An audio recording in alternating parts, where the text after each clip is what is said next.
There's something you need to know.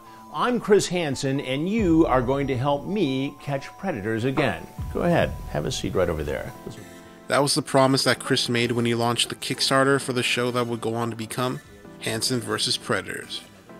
For the three of you who clicked on this video without any prior knowledge, allow me to explain. In the early to mid 2000s, Chris Hansen ran a show called To Catch a Predator. The show was centered around finding potential child predators looking to harm a child, and then inviting them to a sting house where they would be interviewed by the South Park legend himself, and then subsequently arrested by a police unit just right outside. The show was a massive hit, and its impact is still being felt to this day. But despite all of Chris's enthusiasm, the show didn't last forever.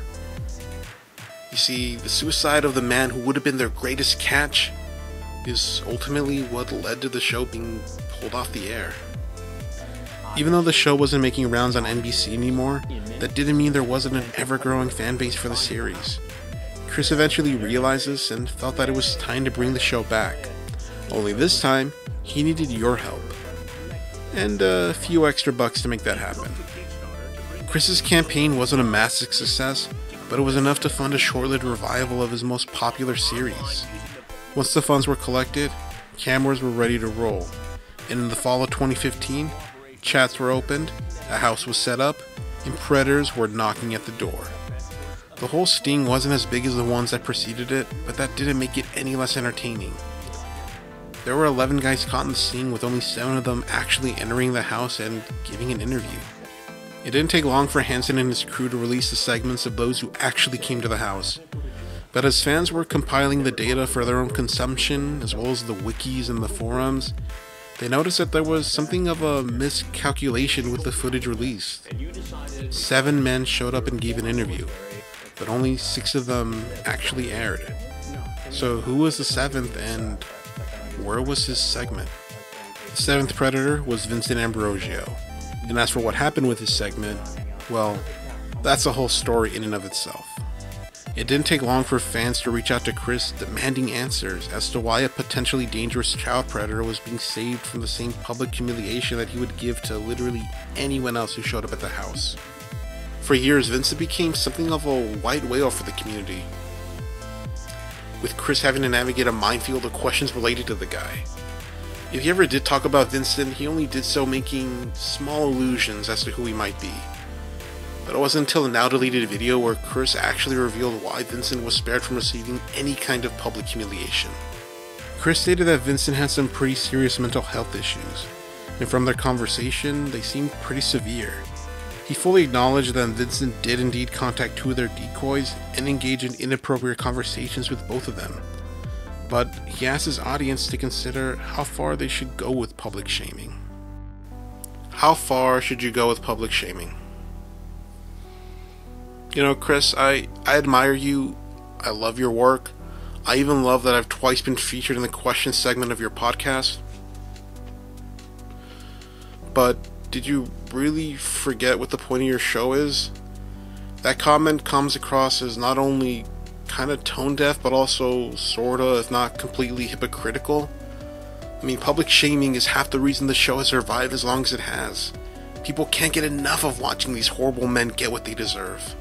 And just in case anyone forgot, the whole show was funded by Kickstarter.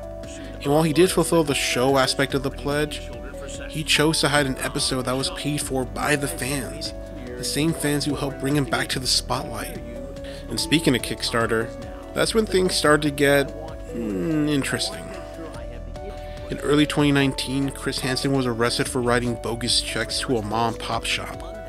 It had been almost 4 years since the Kickstarter was successfully funded, and Chris hadn't fulfilled a single reward yet. He was eventually released, and most of the pledges were satisfied, but this left him in a rough spot. He needed money, and he needed to get back into the spotlight. That's when he made a decision that would come to, bite him in the ass. Yeah, that seems like a good way to put it. Chris partnered with future convicted criminal Vincent Ambrosio to launch a website where he would host several videos of his career as a journalist. Now you may be asking yourself, why would anyone need a website? This isn't 2007. Nowadays, all you need is a YouTube channel and some social media links. Mine are right here, by the way.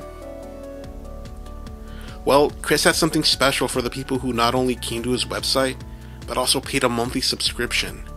He had the full uncut version of the Vincent Ambrosio interview. Yes, Chris went from asking, "How could you put a price on public shaming?" to saying, "Yeah, that'll be $10 a month." Chris probably assumed that this would remain a website exclusive until the end of time. But he forgot that this is the modern age, and this is also the internet. And with that in mind, it didn't take long for the video to get copied and shared everywhere.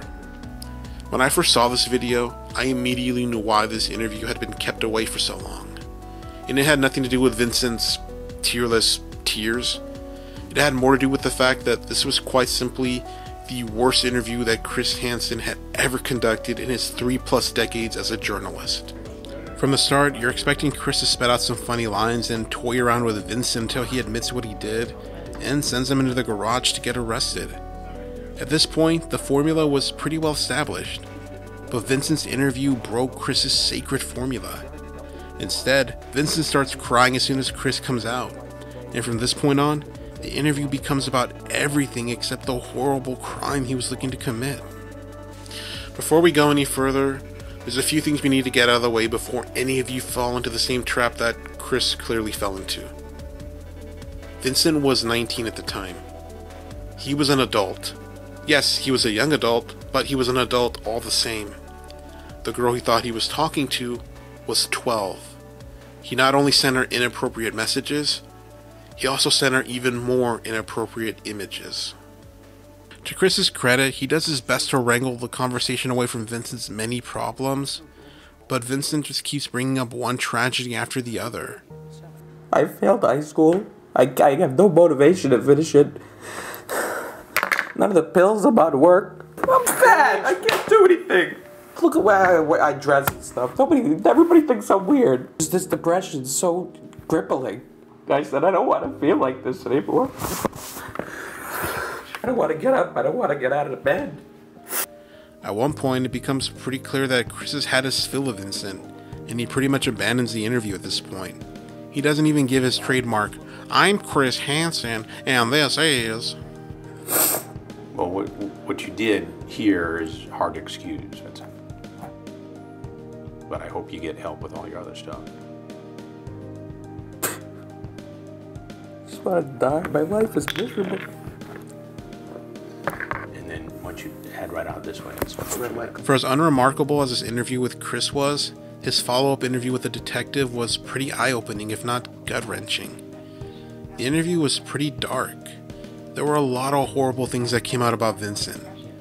I mentioned earlier that he managed to contact a second decoy, and during his interview, he admitted that he wanted to form a harem with both a 12-year-old decoy as well as a 13-year-old decoy.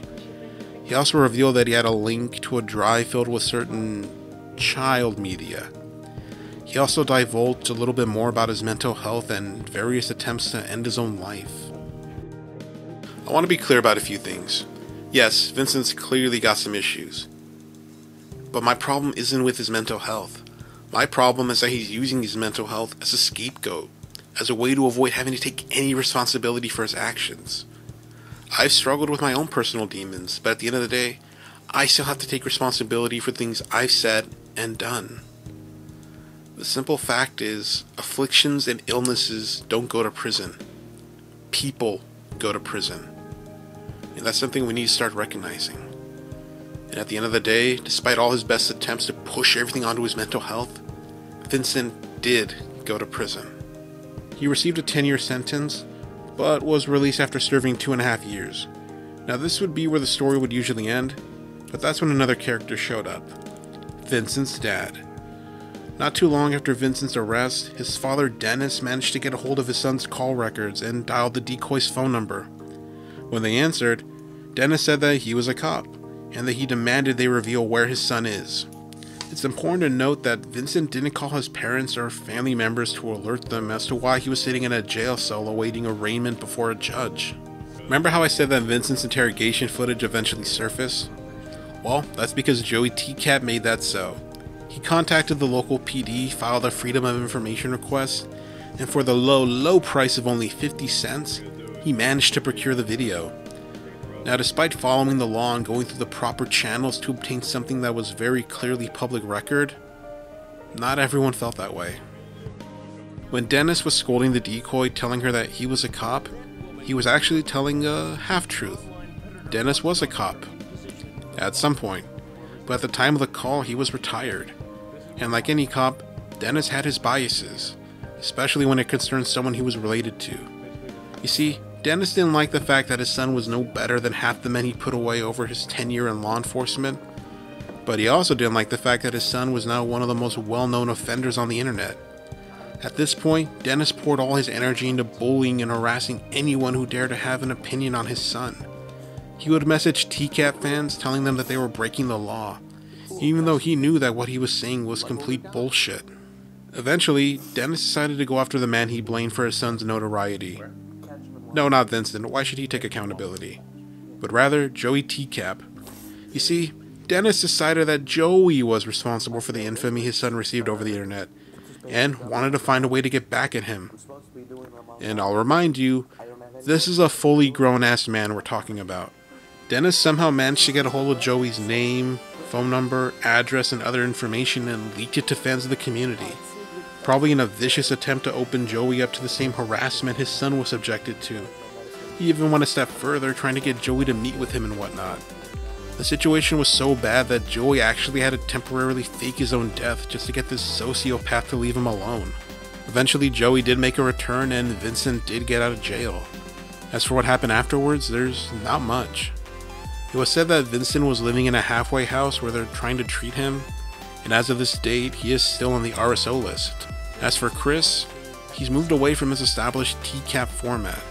Since then, he's tagged along in a few police stings, but it's pretty clear that the days of Chris Hansen confronting creeps before they get arrested are long behind us now. He still plays a vital role in interviewing these guys, and he still knows how to deliver a great interview, but it's just not the same anymore. And that brings us to the end. Hope you enjoyed it, and thanks for all the support I got on my Mike Manzi video. That video has gotten more support and more love than anything I've done in forever, and I truly appreciate every wonderful comment I've gotten on that video. Joey, thanks for all you do. Thanks for watching that video. Thanks for commenting on that video, by the way. And if there's anything else you guys want to see TCAP related or not, that is what the comment section is there for. Please let me know. I want to know. And please check out my other videos as well. I work so hard on them. Don't forget to subscribe. And until next time,